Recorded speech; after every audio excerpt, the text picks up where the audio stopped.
মুসাল্লার কাছে নিয়ে আসতেছেন, কিন্তু ওই বিগত জুমায় প্রশ্নকারী আজ প্রশ্ন করছেন, হুজুর मैं आ गया हूँ ومن مات على حب آل محمد صلى الله عليه وسلم مات على أهل السنة والجماعة أو كما قال عليه الصلاة والسلام إن الله وملائكته يصلون على النبي يا أيها الذين آمنوا صلوا عليه وسلموا تسليما نبي نور النبي خدار قرآن مونا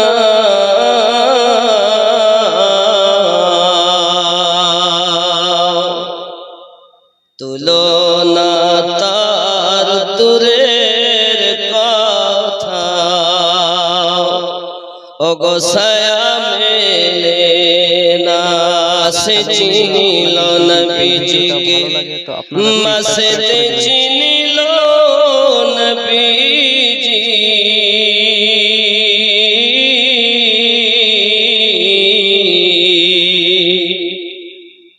উম্মত হইয়া চিনিলাম না রে চিনিল বনের হরিণী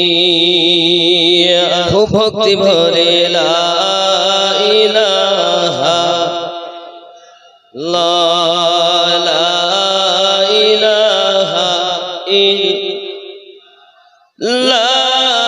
ইলাহা ইল্লাল্লাহু মুহাম্মাদুর রাসূলুল্লাহ সাল্লাল্লাহু আলাইহি ওয়াসাল্লাম दीन मिला ईमान मिला पढ़ने के लिए कुरान मिला जो कुछ देने का था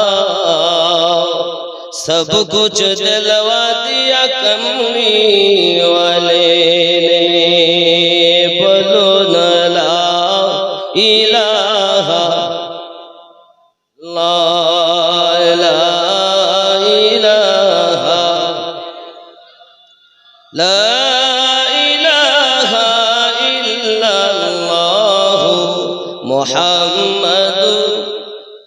যিনি সৃষ্টি কুলের শিরোমণি, যিনি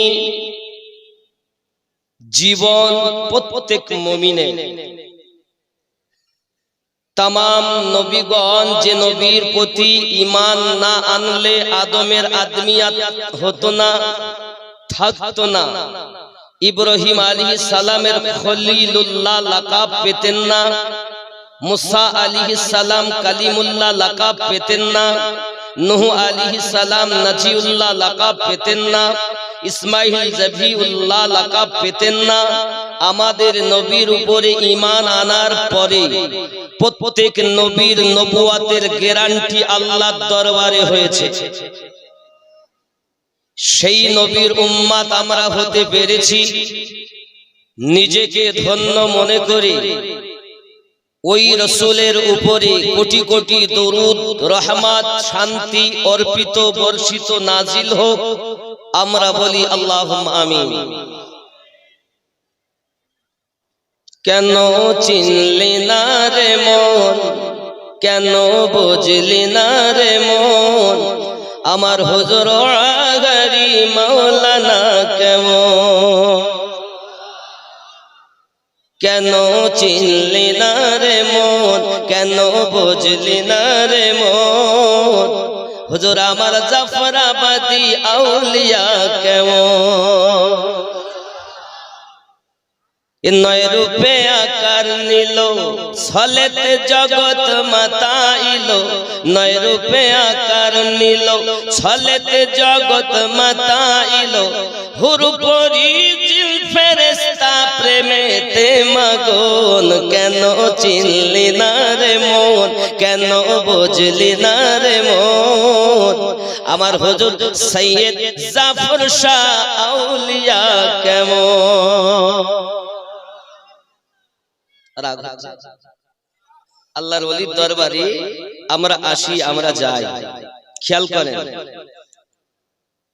আকাশ বাতাস হার দেব দেবতা তাবেদার আকাশ বাতাস হার দেব দেবতা তাবেদার যাহার হুকুমে চলে এ ত্রিভুবন কেন চিনলি না রে মন কেন বুঝলি না রে মন আমার হুজুর আগারি আউলিয়া কেমন খেয়াল করুন কোরআনে কয় চিনতে তারে সৃষ্টি তাদের সংসারে কোরআনে কয় চিনতে পারে সৃষ্টি তাদের সংসারে না চিনিয়া মরিয়া গেলে বিফলে জীবন কেন চিনলি না রে মন কেন বুঝলি না রে মন সৈয়দ জাফর শাহ আল্লাহর ওলি মাওলানা কেমন চিনতে পারে সাধ্যকার চিনিবার ইচ্ছা যার চিনতে পারে সাধ্যকার চিনিবার ইচ্ছা যার হৃদয় চক্ষু ধরিয়া দেখো কেন দুর্ভিক্ষণ কেন চিনলি না রে মন কেন বুঝলি না রে মন সৈয়দ শাহ জাফরাবাদী আউলিয়া কেমন খেয়াল করুন অলক্ষতে লক্ষ্য করি জ্ঞান পথে ধ্যান করি অলক্ষতে লক্ষ্য করি জ্ঞান পথে ধ্যান করি প্রেম প্রদীপ হাতে করো নিরঞ্জন কেন চিনলি না রে মন কেন বুঝলি না রে মন আমার হুজুর আগারি মাওলানা কেমন স্বার্থ যত ত্যাগ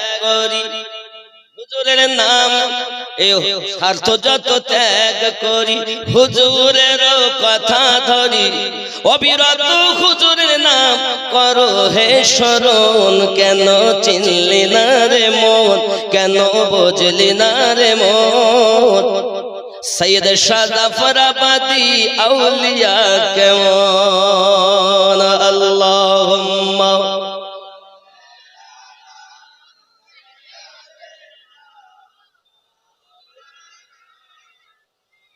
وعلى آل سيدنا আব্বা আমার সূরা ইউনূসের ৬২ নাম্বার আয়াত আজকে ওয়াজের মওজু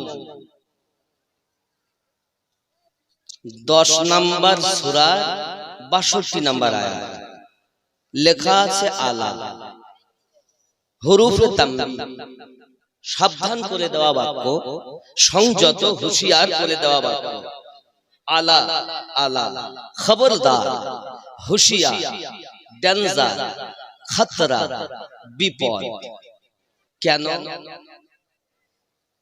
আচ্ছা আপনারা বলুন সাবধান কথা কোথায় লেখা থাকে যেখানে বিপদ থাকে নাকি বলে ডেঞ্জার শব্দ কোথায় থাকে যেখানে বিপদের আশঙ্কা থাকে এগুলো লেখা থাকে কোথায় কারেন্টের পোস্টের গায়ে নাকি যেন তোমরা হাত দিও না জীবন যেতে পারে এটাই তো নাকি এখন আমি চিন্তা করলাম কেউ বাংলায় কেউ ইংরেজি কেউ আপনার হিন্দি কেউ তামিলি কেউ তেলেগু ভাষা কেউ মারাঠি ভাষা যেমন এলাকার মানুষ সেই মাতৃভাষা অনুযায়ী এই শব্দগুলো লেখে লেখে কি লেখে না সাবধান হুঁশিয়ার খতরা বিপদ ডেঞ্জার লিখে রাখে কারেন্টের তারে হাত দিলে জীবন যাওয়ার সম্ভাবনা আছে বিদায় তোমরা কেউ হাত দিও না সাবধান হয়ে যাও আমি চিন্তা করলাম আল্লাহ কি কারেন্ট দিলেন? মানুষে লিখেছে বাংলাতে, ইংরেজিতে, উর্দুতে, হিন্দিতে, আল্লাহ লিখেছেন আরবিতে। আমরা লিখছি বিপদ, আল্লাহ লিখছেন আলা।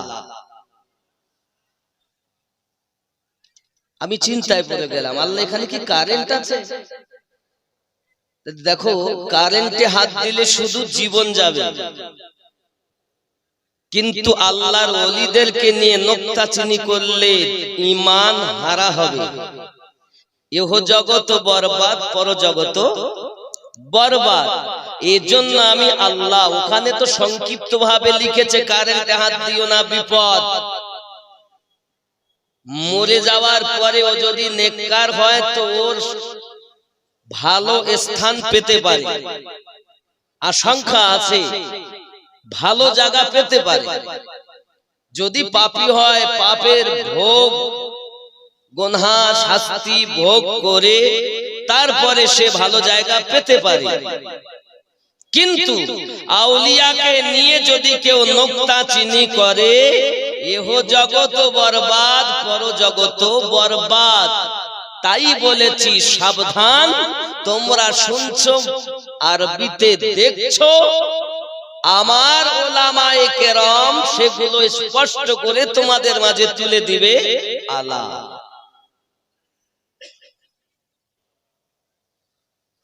এরপরে শব্দ ইন্না আউলিয়া আল্লাহ, নিশ্চয় আল্লাহ প্রিয় বান্দা যারা,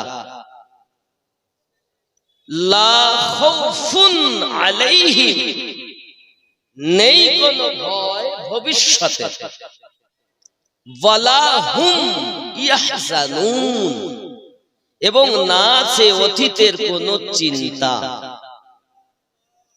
তো ভবিষ্যতের ভয় যাদের নাই, অতীতের চিন্তা যাদের নাই, তারা আল্লাহর বন্ধু হয়।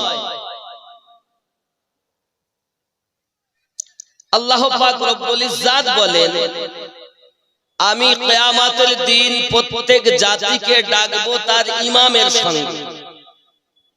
কুরআনুল মাজিদ সূরা বনি ইসরাঈল আয়াত নাম্বার 71। বিসমিল্লাহির রহমানির রহিম। ইয়াওমা নাদউ কুল্লা উনাসিম বিইমামিহিম,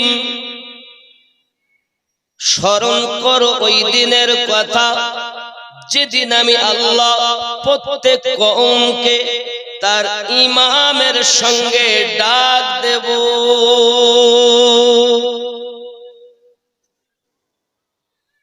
এই ইমামের ব্যাখ্যাতে তাফসীর কারকগণ লিখেন,